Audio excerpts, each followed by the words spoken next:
What if they made Peak Fiction into a video game? Luckily, they have you covered. However, what if they made a JoJo fighting game? They also have you covered. Again. Let's talk a little bit about JoJo Bizarre Adventure All-Star Battle R. Let's get into it.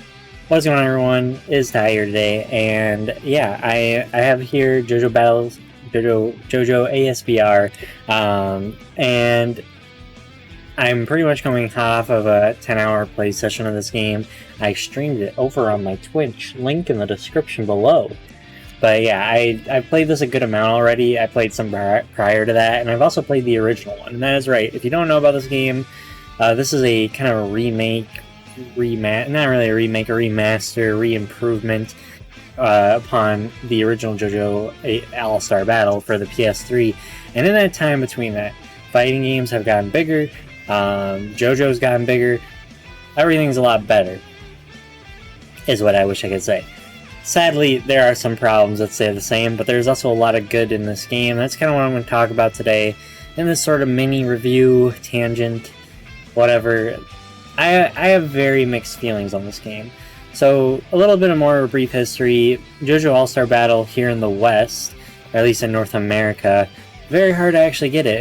If I'm not mistaken, it's still a pretty pricey game on the PS3, even after this came out. And so it didn't really get crazy big, and I think that this time was a good opportunity for it to become crazy big. JoJo is at a very high peak of popularity. I mean, the anime is on Netflix now, which I know is like, oh, how does that make it big? I mean, a lot of people use Netflix, let's be real here. It has changed a lot, undeniably, and if you can't see how getting your thing on Netflix is a big deal, hate to break it to you, but it is a little bit of a big deal. I mean, this series has grown a lot in like the 8 years between these two games. But it feels like, in a way, nothing was learned. Now, the good of this. The good of JoJo ASBR is it makes a lot of improvements to the game itself. So what does JoJo ASBR actually add to it? Well, one thing it adds is it adds auto combos, very beginner friendly. Adds more hit stops, it just makes the game feel better. It's sped up to also make it feel better. Supers now actually scale with your meter, which is very nice and adds actually a lot of fun to the game. Makes things a little more intense, I feel. Also encourages you to try to lower your opponent's super meter even more. That's about it off the top of my head that I think is really worth mentioning. I mean, there's visual changes, a lot of things like that. There's also new characters, which I'll dive into in a little bit, but it also does one good thing, and it is remove the campaign. The campaign mode in the other one is a very pathetic excuse, and I think the new one is a lot more better. I mean, they definitely could have done a cool story, but if this is what we're going to get, this is what we're going to get. We get, like, special battles where you... Basically, if they've set up scenarios, it's kind of like the Spirit board in Smash Bros. In all honesty, and it's kind of fun. You can unlock rewards and such, and you earn coins, and the coins are spent in a gallery, and it's all that.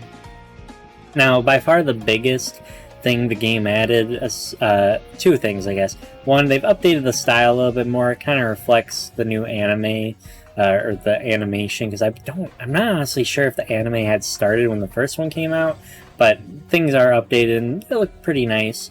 Also, some voice actors changed. I noticed that, and I looked into it a little more, and just to confirm, and yes, they did change some voice actors. But it also adds 10 new characters.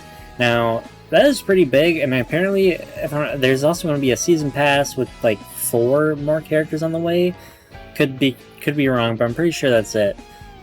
Which kind of surprises me, and I'll get a little more later why it surprises me, how much is being put into this game. So we got 10 new characters, and honestly, pretty good additions. We got Robert Speedwagon, or Robert E.O. Speedwagon.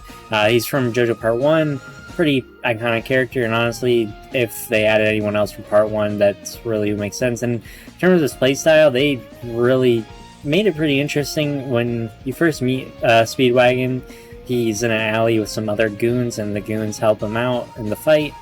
It's pretty clever, and honestly, from the little, like, Speedwagon doesn't do a ton in my opinions in the actual manga, so what they had to work with, they did a pretty good job. Next one is Maria, who is in part 3. I don't exactly remember all the details, but she has a magnetic power. I haven't really gotten to play her much, but it's definitely taking from the source material, to say the least. Pet Shop is another new character. It's a bird, very fun to play, very annoying. I'd say he's kind of the low skill ceiling character. It's kind of funny. He was very broken in Heritage for the Future, which is one of the original JoJo fighting games.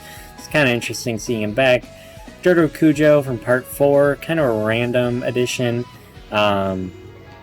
He's got a little bit of a different moveset, and it's okay. It's kind of a thrown in there addition to me.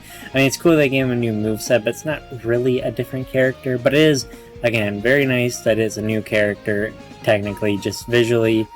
I don't know if I'd put it up there, but that's a totally different debate. Yukaku Yamagishi, she is Koichi's girlfriend in part 4, yes, and she has her stand is basically her hair. Very in character. I don't have too much to say. I haven't personally played her, but her anger and kindness is shown very well. Trish Yuna from part 5. I was very surprised that she wasn't even in the original game. Very prominent character for part 5. She's literally part of the whole reason why the plot really kicks off. Plays is very fun too. Prosciutto and Pesky. Very awesome addition, kind of a funny, and honestly, I wouldn't say it's a gag character, but kind of. It's a duo, and also in part 5. I don't know how to say the name. I think it's Gyatio. Probably just totally butchered that. He's got an ice suit, and it's kind of like Frozone from The Incredibles in a way. Foo Fighters, who I've not played, who is from part 6. And Diego Brando from part 7, who I've also not played, but he got little dinosaurs. Very cute. He's in the PS4 game Eyes of Heaven, I know that for sure. A lot of these characters, probably just about all these characters are. And that's a lot of characters, so I'm not really sure who else they're going to add later on. But yeah, it's really cool they added a lot more content to this game. Now, it kind of feels all for naught. Now, the biggest problem with this game is the online.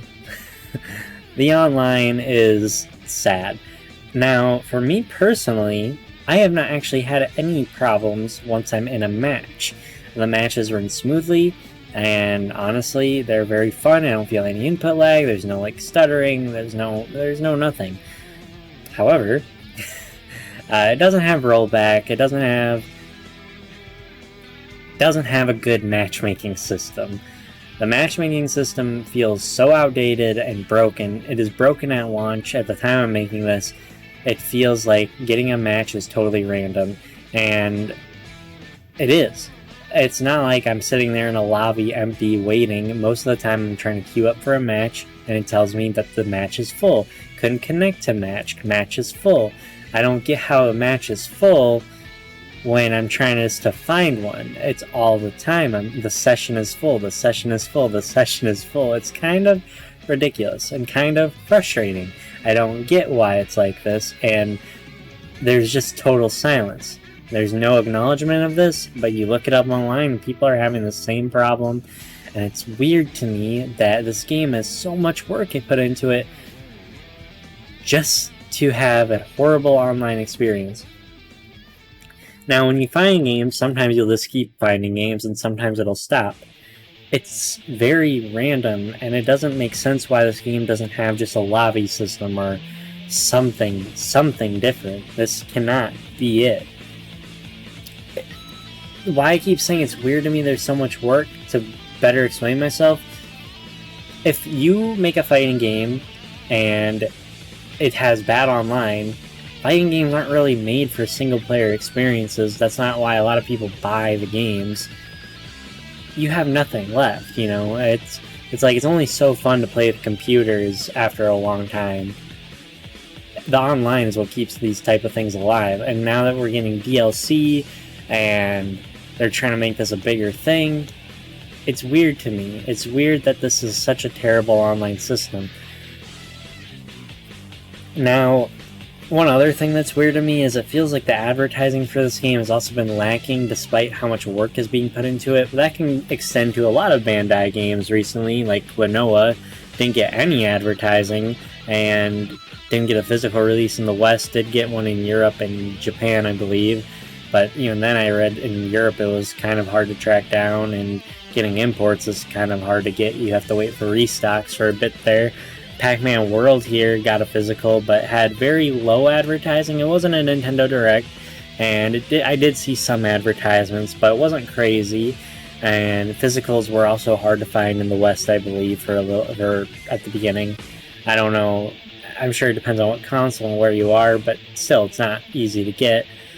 And also, the Digimon Survive had a horrible release where basically totally impossible to find a physical and very little advertising.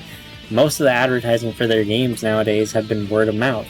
The only advertising Jojo I saw was they made a Twitter account and it was in a PlayStation Direct thing.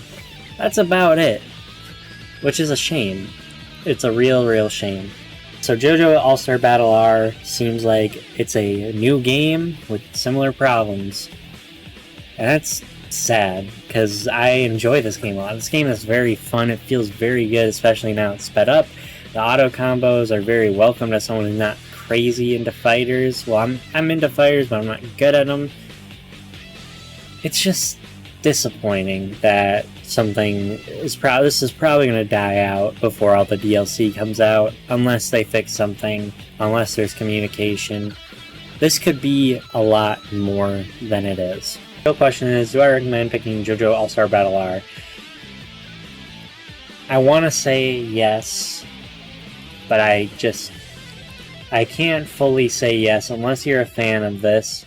It's not a fun fighting game experience, because playing against computers, as I said, is only fun for so long. You know, you're going to want to take your skills online, and without having this online be reliable in terms of actually just finding you a person to play against, no, I don't get this. Unless you have someone to play with, don't. Unless you're a fan of this, don't. It's disappointing. So there you guys go. That's my little review of JoJo All-Star Battle R. If you do want to get the game, it's on Xbox, PlayStation, Nintendo Switch. Do it at your own risk, I'd say. But until next time, everyone, it's Ty reviewing games, and I am sad.